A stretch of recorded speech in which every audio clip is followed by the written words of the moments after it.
and let us all do we can to build a better future. AOC and Biden. Biden and AOC. Trouble in paradise? What is going on? Well, over the weekend, some spicy, or a little bit of a, I wouldn't call it spicy, but it was a non-answer, but it said a lot. It said a lot about the hypocrisy of the Democrats, the progressive movement as a whole, trying to reform the Democratic Party. This whole idea of pushing Biden to the left was a joke in the beginning. But now there's all this talk about 2024, who's going to run. Now, we talked about some other potential, or at least corporate media brought up other potential people that could replace Biden. You got zero delegates Kamala, the cuck Bernie Sanders. You got Pete Buttigieg, the horrible clone of Obama. You got Elizabeth Warren, and everyone's favorite joke teller. Well, anyways, look, it's all a joke. But there's concerns amongst the Democrats right now that I guess Biden doesn't have what it takes, and everyone's looking at a different perspective, a different path. So, as much as I could say, here's a video about AOC being questioned on CNN of all places. Would she endorse Joe Biden? Let's play it. Before we go, I just want to ask about President Biden. He is saying he's going to run again in 2024. Will you support him? You know, if the president chooses to run again in 2024, I mean, first of all, I'm focused on winning this majority right now and preserving a majority this year in 2022. So we'll cross that bridge when we get to it. But I think if the president has a vision, then that's something certainly we're all willing to entertain and examine when the time comes. That's not a yes. Yeah, you know, I think we should endorse when we get to it. But I believe that the president has been doing a very good job so far. And, you know, should he run again, I think that I think it's we'll take a look at it. Okay. But right now we need to focus on winning a majority instead of a presidential election. Congresswoman, thank you so much for joining me. I appreciate it. No, of course. Thank you so much. Before we go. Okay, let's pause it right there. All right. Now, that was hilarious because, let's face it, Heartland's Media, we've been covering politics since 2017. There's been a lot of our other fellow colleagues in independent media that have been covering this too. And I gotta say, at this point in time, you could smell the BS from these politicians, especially if they like to lie or they have a career of showing you who they really are. Now, she didn't give a yes answer. It was a word salad because she's focused at least on the midterms. Now, I don't know how the midterms will play out. If voter turnout is high enough, the Democrats use enough fear tactics, like they always do, like all these political candidates always do, like all these political parties do, using their fear tactics, using ways to scare out people so they can turn out to vote, then maybe potentially the Democrats either maintain the majority or they get more seats in the U.S. Senate and House. We will see. But it's not looking good for the Democratic Party because Biden and Kamala Harris's polling numbers are falling further and further to the ground. But we predicted that would happen. But see, the thing is, I'm wondering how consistent AOC will be, because when push came to shove, all the Democrats and all the Democratic presidential candidates in the 2020 primary surrounded Biden, said that he was the best, that he can get the job done. And now under Biden, we have rising inflation. People are being evicted from their homes and apartments. Small businesses are being shut down. We don't have, again, affordable education. We're not getting rid of student debt. We have medical debt. We don't have Medicare for all. And the list goes on and on and on. So AOC, is she consistent on it? And will she actually follow through? I doubt it. I found this wonderful collage video from this video on Twitter. Again, shout out to Joe. At least that's the Twitter handle for it. Fantastic work for this little collage video of, well, AOC being consistent. Let's play it. My name is Alexandria Ocasio-Cortez. Medicare for all. Ah, boy, that Pago has sexy legs, huh, Steph? Tuition-free public college. Strap in. This is insane. Strap in, folks. you're in for a ride. Federal jobs guarantee. The boutique left strikes once again. Criminal justice reform. We can do it now.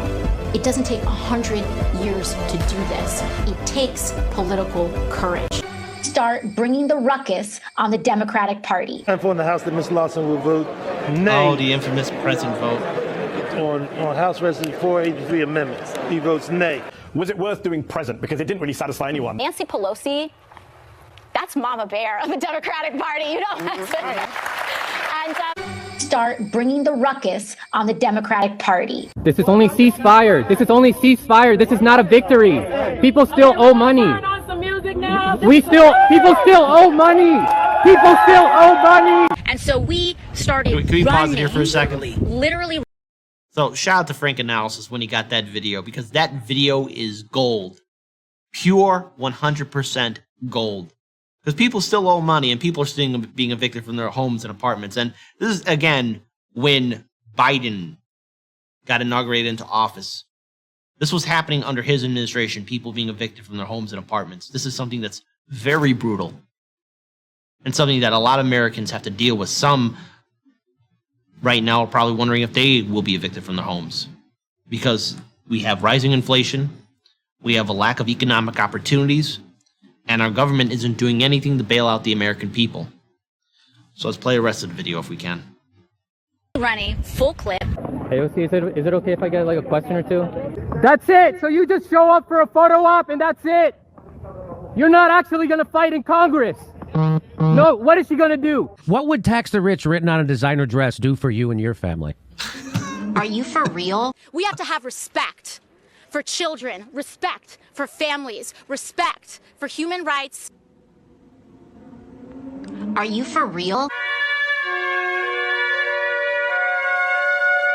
And now he is asking for $5 billion to continue to militarize and weaponize a force that has zero accountability. And I will not give $1 to black box detention facilities. Are you for real? We can likely push Vice President Biden in a more progressive direction. Oh, the biggest mistake ever, pushing Biden to the left. The Biden administration and President Biden has definitely exceeded expectations that progressives have. And so she keeps changing her story. I think I found a compromise for us. What do you think of these masks over here that AOC has come up with that say Medicare for all on them? I mean, people aren't stupid, man. It's really not hard to put A and B together.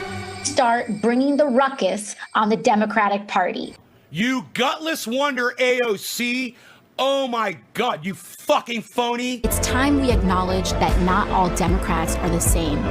That's Mama Bear of the Democratic Party. You know that. And I don't believe in kids in cages here, and I don't believe them there.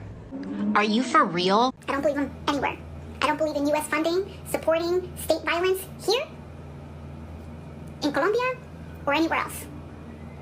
That's not where our resources should be going to. I figured this out in 2 weeks, AOC. You liar, you coward, you gaslighter. He launched her career on his show. Anyways. Again, great video, outstanding work, putting that collage together. So, what's the takeaway from this? Let's have democracy in the chat. Let's actually have all of you chime in, because I know democracy. It's a foreign concept. We've never seen it before. So, from the first video we saw, AOC was asked on CNN, "Would you endorse Biden? Would you support Biden in 2024?" She didn't really give an answer. She kind of gave a word salad, like she was giving all those other word salad answers in that collage video that we saw earlier. Type 1 if you think AOC is going to endorse Biden, like how we've all seen the Democrats do. Type 2 if you think things will be different this time around in 2024. This time around, we're going to bring the ruckus to the Democratic Party. So I want to pull up this article here. And it says a lot, at least from my perspective. AOC refused to endorse Biden for 2024. She didn't give a yes, and she didn't give a no answer. But I just want to read a few short excerpts. The left-wing Congresswoman Alexandria Ocasio-Cortez on Sunday refused to endorse Joe Biden for another run at the White House, adding the growing anxiety in Democratic circles over the president's ability to run in and win the 2024 election. The powerful progressive New Yorker, I doubt that, powerful progressive, said she could not commit to supporting Biden during an appearance on CNN's State of the Union, saying she was more focused on trying to preserve Democrats' congressional majority in November's midterms. Good luck! You're going to need it. We'll cross that bridge when we get to it, Alexandria Ocasio-Cortez said when asked directly if she would support Biden. If the president has a vision that's something we're all willing to entertain and examine when the time comes, we should endorse when we get to it. We'll take a look at it. So in other words, we'll take a look at it. We'll take a look at it. She's not giving a yes answer. She's not going to give a no answer. We've seen this get played out in 2016 and in the 2020 primaries. What did we see? We saw corporate media go to bat for Hillary Clinton in 2016, just like they went to bat for Biden in 2020. And what did the Democrats, especially progressives like Bernie Sanders and everyone else that at least was in a higher echelon being close to the Democratic Party, they didn't really push back against the establishment. Now, I know a lot of us had a lot of high hopes in 2016. I had the audacity of hope in 2020 that maybe somehow Bernie Sanders actually had a plan, and that didn't fall through. And what happened? We saw all the Democrats, all the big media outlets, all the larger progressive media outlets circle and form around Biden, saying we can push him to the left. He has what it takes. He could return a soul back to the country. Even AOC voted for him. And even we saw in the video how AOC said that Biden exceeded expectations and how Nancy Pelosi's mama bear. Nothing has fundamentally changed. Yes, Trump is out of office. The orange boogeyman is gone for these next 4 years. But he's already indicated he's going to run in 2024. And all those cages south of the border happened under Obama's term. And guess who was vice president with Obama? None other than Biden. Biden, who's been on the wrong side of every single social issue. So when AOC says she'll look into it, I don't believe it. She'll follow the party's marching orders. And she will vote blue no matter who, just like Bernie Sanders will. I know there's all this talk of maybe Bernie Sanders making a third run. What's going to be different this time around compared to the first two times when we saw election fraud being taken place, when we saw how the Democratic establishment was committing election fraud, denying Bernie Sanders the nomination, not only in 2016, but in 2020. What will change? So AOC giving that word salad, okay, you gave a word salad, but I know the conclusion. It's going to be yes. AOC will probably endorse Biden if there's a primary and somehow, magically, he gets elected in that primary to be the nominee for the Democratic Party in 2024. Or some other establishment Democrat. But this whole idea of AOC refusing, to that article that I just read a few short paragraphs to, yes, it's talking about how Democratic Party leaders are concerned about Biden. She didn't say no. She didn't say yes. But she didn't say no. We all saw the video. Vote blue no matter who. You know, I don't know how this midterm will play out, but it'll be the canary in the coal mine for the Democratic Party.